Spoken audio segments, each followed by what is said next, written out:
अस्सलाम वालेकुम दोस्तों, कैसे हैं आप सब लोग? ठीक हैं? उम्मीद करता हूँ सब खैरियत से होंगे। आज के इस वीडियो सेशन में एक कोटेशन लेके आया हूँ। एक कहावत है सिंधी लैंग्वेज में, उसके बारे में बताऊँगा, जिसकी पूरी एक्सप्लेनेशन आपको समझाऊँगा। वाइट बोर्ड पे आपको नज़र आ रहा होगा, ये एक सिंधी लैंग्वेज में लिखा हुआ है। जो वीडियो देखने वाले अगर सिंधी स्पीकर हैं वो तो आसानी से समझ जाएंगे और पढ़ लेंगे कि क्या लिखा हुआ है, और बाकी जो दूसरे ज़बानों से ताल्लुक़ रखने वाले हैं उनको मैं एक्सप्लेन करके बता देता हूँ कि ये है क्या और इसका हमारे रियल लाइफ में क्या काम है या किस तरह से ये यूज़ होता है।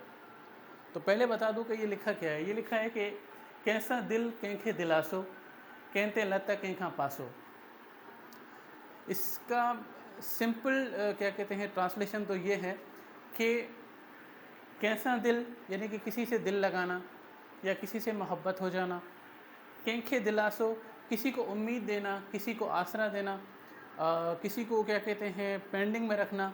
उसके बाद आते हैं केंते लत, अगर आप पावरफुल हो, अगर आप क्या कहते हैं ताकतवर हो तो उस पे क्या कहते हैं अपना ज़ोर आजमाना, उसको सज़ा देना या उसको पनिश करना।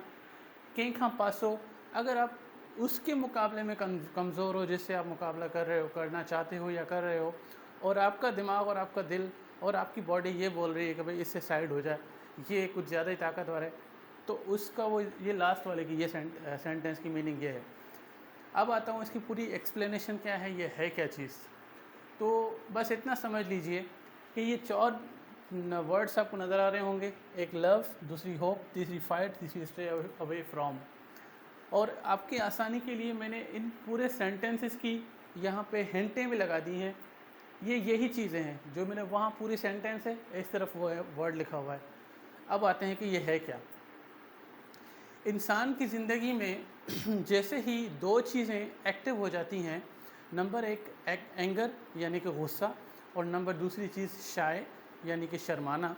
और ये चीज़ें स्टार्ट होती हैं नौजवानी में, जवानी से पहले। जिस तरह से इसकी आसान एग्जांपल दे देता हूँ कि मेडिकल लाइन में एमबीबीएस पढ़ने से पहले फर्स्ट ईयर में प्री मेडिकल पढ़ा जाता है। इंजीनियरिंग में इंजीनियरिंग का यूनिवर्सिटी में दाखिला लेने से पहले प्री इंजीनियरिंग पढ़ा जाता है।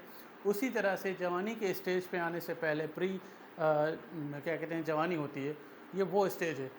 तो जहाँ पे एंगर यानी कि गुस्सा और शाय यानी कि शर्म, इस तरह की एक्टिविटीज़ या इस तरह की जो फीलिंग्स हैं जब स्टार्ट हो जाती हैं, तब इसका काम शुरू हो जाता है। ये क्या है? अब जब तक हम इस दुनिया में जीते हैं तो इन 4 तरह के टूल्स हैं, ये 4 तरह के तरीके हैं, ये 4 तरह के रास्ते हैं जिनकी मदद से हम अपनी ज़िंदगी को जीते हैं और लोगों के साथ डीलिंग करते हैं। यहाँ इस सेंटेंस में हर फील्ड आती है, हर काम आता है, चाहे वो नौकरी हो, चाहे वो फारिग बैठा हुआ हो, चाहे वो स्टूडेंट हो, चाहे वो टीचर हो, चाहे कुछ भी हो, यहाँ पे सब कुछ आएगा। अलिफ से लेके ये तक, ए से लेके जेड तक। और क्या कहते हैं अगर नंबर्स की बात करूँ तो 1 से लेके 9 तक, या ये जो नंबर्स हैं।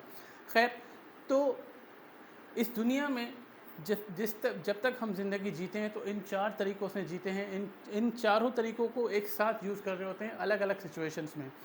अगर हमें लोग पसंद आ रहे हैं, उनके क्या कहते हैं बात करने का तरीका पसंद आ रहा है, उनकी पर्सनैलिटी, उनकी ड्रेसिंग पसंद आ रही है, उनका कुछ भी पसंद आ रहा है, यानी कि हमें उनको देखकर उनसे बात करके अच्छा लगने लगता है, तो वो पहला सेंटेंस है। यानी कि वो हमें पसंद आ रहा है, हमें उससे मोहब्बत हो रही है। दिल चाहता है कि उससे दोस्ती करें, दिल चाहता है कि उसके साथ ताल्लुक़ रखें, दिल चाहता है कि उसके साथ वक्त बिताएं, दिल चाहता है कि उसको अपने करीब करें, दिल चाहता है कि उसकी ज़िंदगी में शामिल हो जाएं। ये है वो पहला सेंटेंस, ये है वो पहला टूल। दूसरा आते हैं, दूसरे पे आ रहा है होप। अब ये कुछ इस तरह से है कि अगर आप किसी काम में एक्सपर्ट हो और वो काम मिसाल के तौर पे टेक्निकल काम बता देता हूँ, जैसे क्या कहते हैं कपड़ा सीने, जैसे दर्जी होते हैं कपड़े सीते हैं। अगर आपकी काम करने में सफाई ज़्यादा है, यानी कि बहुत ही बेहतरीन तरीके से काम करते हो, और अब आपके पास लोग आना शुरू हो गए उस मोहल्ले के, और फिर मोहल्ले के बाद क्या कहते हैं बात फैल गई शहर में, तो अब क्या होगा? अगर आपकी काम मतलब आपकी रफ़्तार से ज़्यादा काम आना शुरू हो गया है, मिसाल के तौर पे एक दिन में अगर आप अपना क्या कहते हैं 5 जोड़े या 10 जोड़े सी लेते हो और वहाँ से आपको ऑर्डर आ गए हैं 50 जोड़े, 60 जोड़े, तो अब ये क्या है, पेंडिंग है। अब वो बाकी जो कंज्यूमर्स हैं, बाकी जो कस्टमर्स हैं, बाकी जो लोग हैं, उनको आप बोलोगे कि भाई बाद में देखेंगे, बाद में देखेंगे, अभी मेरे पास टाइम नहीं है, बाद में देखेंगे, अभी मेरे पास टाइम नहीं है। तो ये हो गई आपकी होप। अब आते हैं तीसरी चीज़ पे, फ़ाइट।